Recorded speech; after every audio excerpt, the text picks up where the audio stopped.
Hi, I'm here to do the second part of my Hazbin Hotel character ranking. I have such strong opinions on so many Hazbin Hotel characters that it's taking a long time to fully explore all of my feelings, but I think that shows how passionate I am about the show, how much I love it, and how much I care about the characters. And the top nine was so hard for me because I love these characters, and figuring out the placements for them was incredibly hard. And I feel glad that I've rewatched the show a bunch of times so I could really think about my opinions on these characters very thoroughly and which ones I love the most. And future episodes could definitely change how I feel. In ninth place is a character that I love, that I think is so much fun, that's had a lot of great development, and I wish could be higher, but number 9 is Serpentius. And I believe Serpentius is a character that would be in a lot of people's top 5, and that's very understandable, and he was certainly in my top 5 for a very long time. I think that he's a character that I feel glad got a big role because I wasn't sure. I thought he could be a character that's just around a little bit, and I was so happy when it turned out he would be a major character in the show. I think he's a very funny, entertaining character. He worked really well as an antagonist and a very stylish, cool, funny antagonist. And when he stopped being an antagonist and showed more of his compassion, he was very lovable, still very funny. He certainly had a lot of funny moments, and I think had the moment in the show that's so far made me laugh the hardest. I do think he is a little bit more interesting as an antagonist than as a heroic character, so that's why he didn't quite get higher, but I definitely really like his character, and there's still more stuff I, that I think can be explored with him, and there was a moment where I thought his storyline was over, but with more stuff going on, he could get higher in the ranking. I'm not too sure. I definitely really like the character, and I do apologize if it seems like he's too low on the ranking. It's really hard when there's so many characters to love. Number 8 is a character that I think some fans love and some fans can't stand, which is fair because this is a character that's meant to be rooted against. Number 8 is Adam. Adam in Hazbin Hotel, not talking about in uh, other adaptations or in the Bible, but Adam in Hazbin Hotel specifically is a great villain, a character that's ridiculously unlikable and also ridiculously hilarious and entertaining, adds a lot to the plot. I enjoy his personality so much, and he's a really delightfully entertaining villain that's very messed up and has such an immature way of acting that would have been awful for a character that's meant to be rooted for, but as a character to root against, he's consistently hilarious with how misguided he acts and how awful his views are. He's very incredibly entertaining, and it seems like his storyline is over. I don't know for sure, so he could end up going down in the ranking because of that. I don't know for sure, but for now, he is still in my top 10. He is a character that I love. And in seventh place is a character that has dropped down in my ranking for me. It could definitely go up, or it could even go down. And this is a character that my opinions about who my favorite character are have changed a little bit. And this character was my favorite for a while, and I do still love this character, and I could understand why this character would be a lot of people's favorite character. Number 7 is Alistair. I do want to make it clear, I love Alistair. I think he has the best regular outfit out of any of the characters. He is a very delightfully entertaining character, and he's so mysterious. He's so cool, and he adds so much to storyline. I love his character. So why is Alistair no longer in my top 5? Well, I do feel a bit confused about Alistair's morality and if we're actually supposed to root for him or not. And depending on what's explored in future episodes, I think that'll really determine how I fully feel about the character, because I don't fully have my feelings on Alistair figured out even after watching the show 7 times.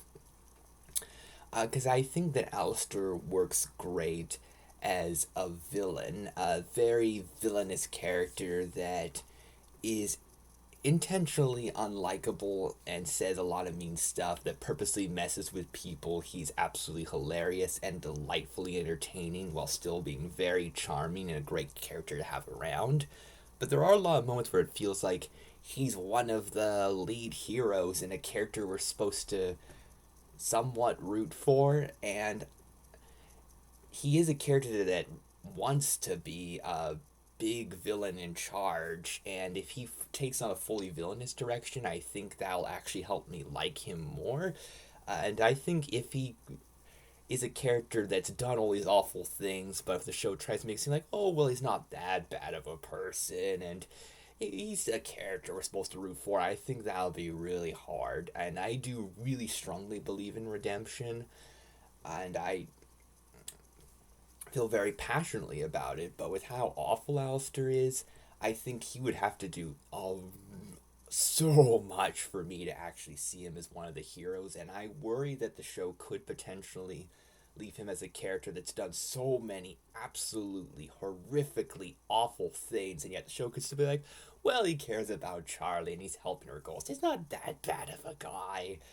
So I'm hoping they don't go that direction with Alistair, because he could really drop down my ranking if they do that. But if they make him the big, intimidating, and still hilarious villain, he could really rise up in the ranking. So I have a lot of complicated feelings about Alistair. I definitely love the character, and future episodes are going to determine how much I love the character. Number 6 is a character that got higher in the ranking than I was expecting to, but is a character that's just so consistently entertaining whenever this character shows up, and I have so much fun with this character that he almost made my top 5. Number 6 is Vox. I love the V's, and Vox is currently my second favorite of the V's. I love his rivalry with Alistair. Just everything about that is just so much fun. And Vox is a very charming, yet misguided character that has so many great interactions with Valentino, with Velvet, pretty much anybody Vox comes across with, he has great interactions with, and is a villain that doesn't impact the plot as much as some other characters so far, but he's very entertaining. I really like him a lot, and he's just a character I can rely on to be a lot of fun. Number 5 is a character that's likely a lot higher than he would really deserve to be, but I love this character so much I was tempted to put this character even higher in the ranking than he already is. And I believe this character's had the least amount of screen time of these 18 characters, and yet he got into the top 5. Zestial. I love so far just everything about Zestial except for his lack of screen time, because I want him to have more screen time so badly. I am obsessed with his design, his outfit, his hat, and his style, and the way he acts with such a sophisticated style, and how oddly likable he is, yet he's likely also a very terrible, scary, awful villain, one of the most dangerous and powerful villains that there's been in this continuity, yet he often comes across as the most charming, sophisticated, nice person to have around, with how kind and respectful he is to Carmilla Carmine. Even when Velvet is being so sassy and rude to him, he still keeps up his charmingness. He's even able to have a nice, pleasant conversation with Alistair, and Zestial is just an absolute delight of a character that I love so much, and if he gets more to do, which I desperately hope he does, he could get even higher than he already is. And I can understand why people would think he's too high, because he has done so little so far, but I already love everything he's done. I just want more of him, and please give me more Zestial so he can have more screen time. Oh, love him. Number 4 is Charlie Morningstar's father. And I need to make this very clear. I am talking about Lucifer from Hazbin Hotel. Just like I'm talking about Adam from Hazbin Hotel. When I say this, I love the Lucifer from Hazbin Hotel. I do want to make that very clear. I'm talking about the Hazbin Hotel version. Uh, Lucifer in Hazbin Hotel is an oddly very likable character, which I was not expecting.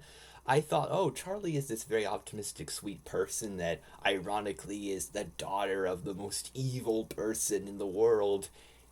And yet, then Lucifer showed up, and he is oddly incredibly likable. And I feel very weird saying that, which is why I avoided saying his name in the character review. But he ended up being this very sentimental, charming character.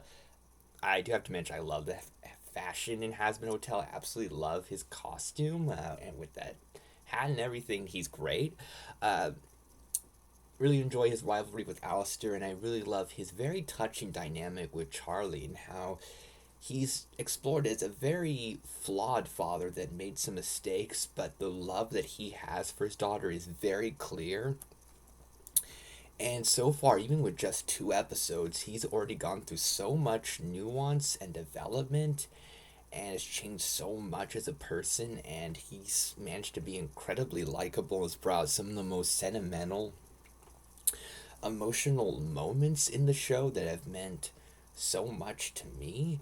And he's grown in very subtle ways where he looks down upon a lot of Charlie's friends as a bunch of just characters he could care less about, and there's a very subtle but touching moment where he's seen honoring Serpentius towards the end of the season. It really shows how much he's grown, how respectful he's become, and I really enjoy everything he's done so far. And even with just 2 episodes, he has made into the top 5, and because he's only been 2 episodes, I was really struggling to figure out where he would be and how high he should be, but they've done such a great job with Lucifer as a character, he made it that high, and I don't know if he'll end up being lower or if he'll stay the same. I don't imagine he'd be higher, but it's hard to know for sure. So yeah, he managed to make it to the top 4, and this ranking's taken even longer than I was expecting because I have such passionate feelings. So well, for the top 3, I guess I'm gonna have to have one more part where you can figure out